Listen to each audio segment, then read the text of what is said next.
So what happens when an ex-NFL tight end decides to start training jiu-jitsu and jump right into pans? We're about to find out, so stay tuned. Show lips. It's time for a brand new episode of what? We talking jit, say what? We talking jit, say what? We talking jit, say what? We talking jit, said it's time for a brand new episode of Talking Jit. This is Michael McFarland, aka my big best buddy, aka my little brother. If you guys can't tell, we aren't twins. We actually are just we're just, brothers like that. All right, let's just get into it. Let's get into it. Starting off with the handshake. Good sportsmanship right there. So I like the cross collar. This is a very common. Ooh, let's go back. I see something big. That's a very common. Whoa. That's a very common takedown because it's just kind of like cross collar, hanging your weight down. It can be very effective. It can also not be very effective. And if you can tell, this guy right off the bat almost made a huge mistake. Let's wait for it here. It didn't work. So who has the height? Mike has the height. He's way higher than this guy's level is, especially with the hips. His hips are down here. Mike's are all the way up here. This guy's shoulders are down here. Mike's shoulders are up here. So with a little bit more experience, Mike would recognize putting some weight down on these shoulders, like if he still has the lapel, pulling it down towards the floor would keep this guy low. Keeping that guy low would give you the option for turtle or maybe even start attacking the neck up here, just keeping him lower than you and keeping your height higher than him. So ultimately, you're kind of turning that lazy takedown into, your own, you're kind of switching the tables here. Mike almost had it. This guy wrestled up, so he's probably got a little bit of wrestling. I like how he stayed tight and wrestled up. Very nice with Mike pulling guard. Let me show you guys something because I was going over this with Mike a while ago. When it comes to pulling guard, a lot of times what we do is we do back and forth, like we fight on this angle. Like we're doing a lot of pushing, pulling, pushing, pulling. But with wrestling and with jiu-jitsu, especially with access to the gis and how much harder it is to take someone down because of the gi grips, we want to kind of take advantage of angles. So instead of fighting straight, like on this line, like this guy stepping this way, this guy pushing this way, horrible drawings right now. We want to kind of go in circles. Like you want to circle your opponent like you would in boxing or striking, right? Um, that being said, if I was to grab this lapel and try to pull guard with this leg, I would take a step towards pulling this arm back, which would put this guy heavy on this foot forward and give you access to this hip very easily while that guy's putting his weight down. To give you a guard pull, which I know nothing about because we don't guard pull. Very nice. It still works out. Mike's got really long legs. He could have reached them from all the way across the mat. Right here, he's letting the guy stand up. So boom, this is what one thing, and Mike's working on correcting this as we speak at the gym. But once the guy stands up like this, as you can notice, if you watch this channel a lot, his shoulders are way over the hips, just way over. So you're starting to get control of the posture. I would just prefer putting this leg on the hip here to get some pressure. So counter pressure. Start pushing your leg into that hip and pulling him over the leg, almost like you're pulling him over a fence that you're creating. That way you will establish a distance control. Your feet can establish how far you want to fight this guy, forward, backward.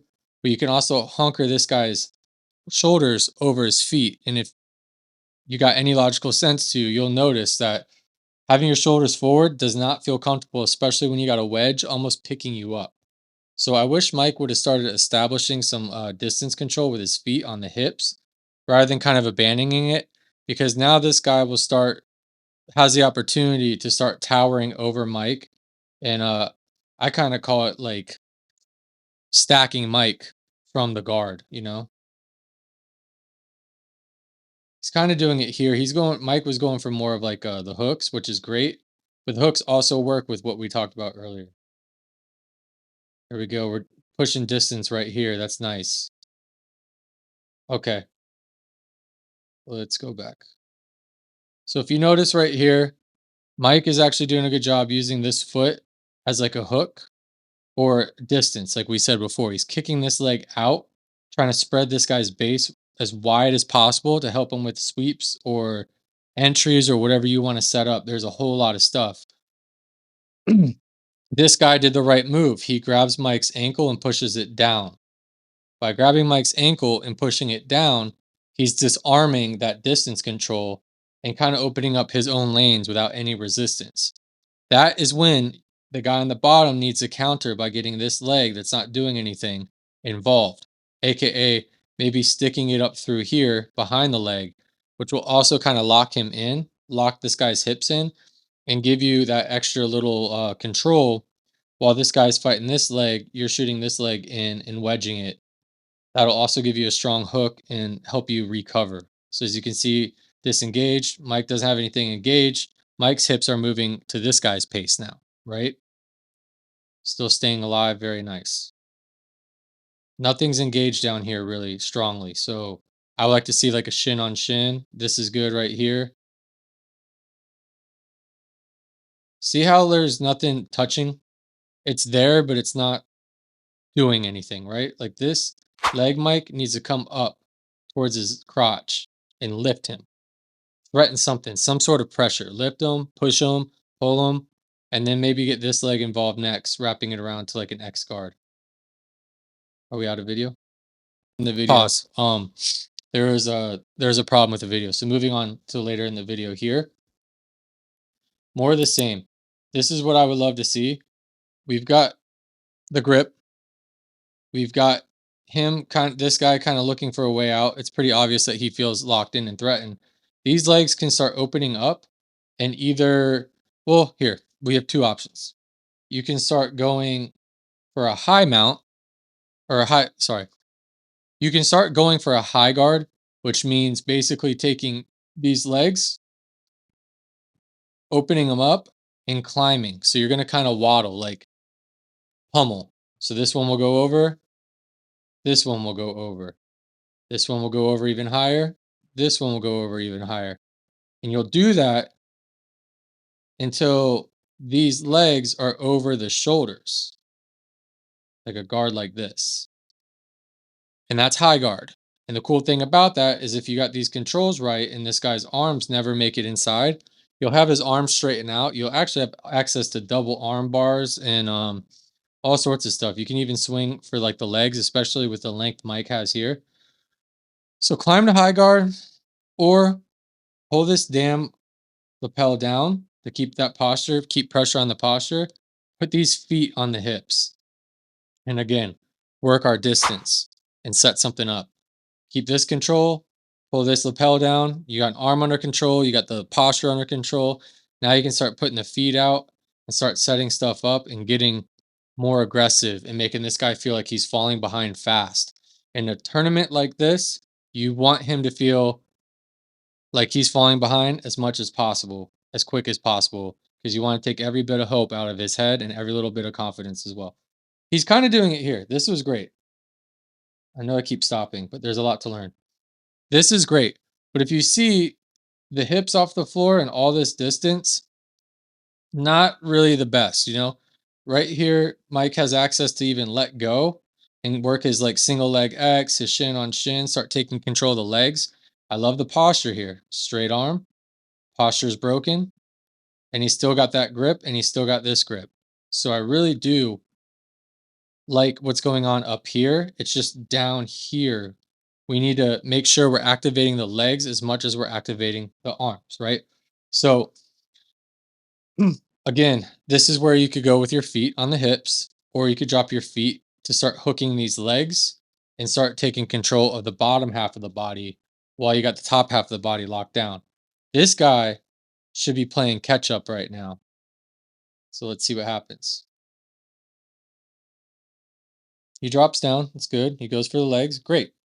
Boom. Beautiful. That was a beautiful sequence, man. So that's what I'm talking about. When you realize that your hips are off the floor and you're starting to get kind of stacked, either drop down the legs and take it back or, lots of setups here. It's kind of funny. They switch places. I'm not a huge fan how Mike's sitting right now.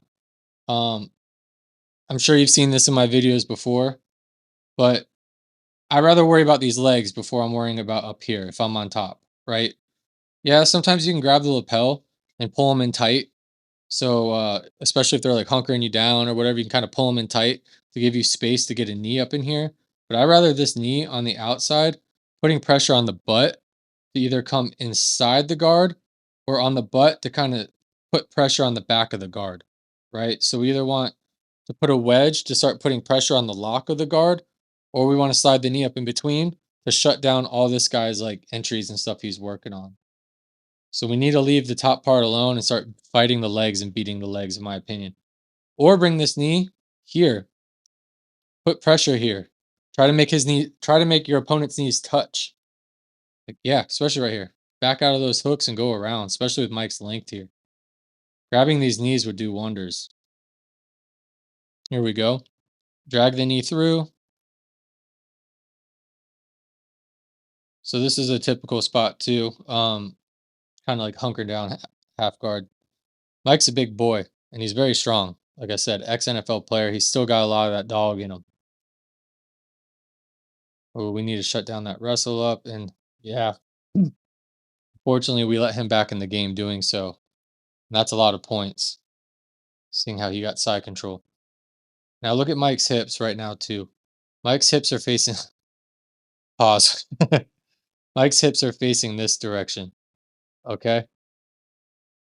We need to get our hips facing towards our opponent and fight him. Face your fears. Look at your opponent. Fight him that way. Rolling this way is going to give this guy access to climb up the shoulders and fight the back, which gives back entries. It gives a really nasty knee on belly or knee on side right here. That sucks. It's just really hard to fight someone from over here when you're facing over there. So that's where we put our elbows on the floor, face our opponent, and start building frames. If you're in the school community, you already know about the frames.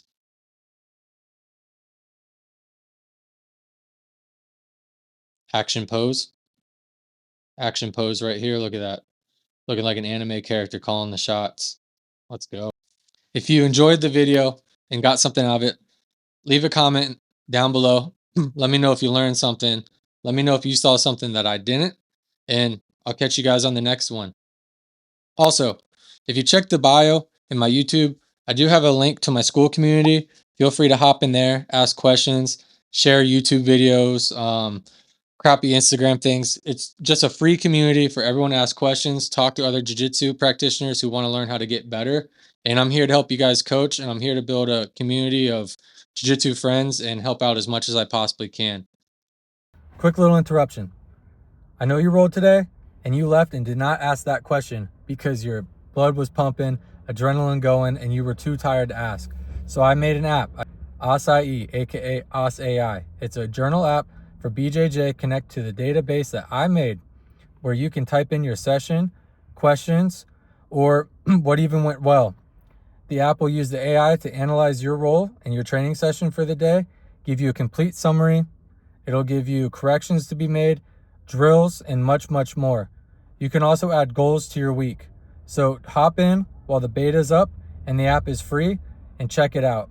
Also, now's your chance to lock in the free package before I put the pro package up, and this app is no longer free. Sorry for the interruption, back to the content. Thanks for everything. They try to drown me, I can swim upstream so profoundly. I can stay calm in a dire situation. I'm at it every day, no time for a vacation. And I smell blood in the water.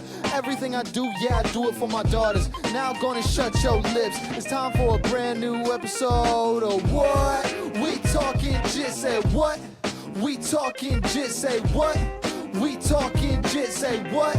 We talking jit, said it's time for a brand new episode of Talking Jit.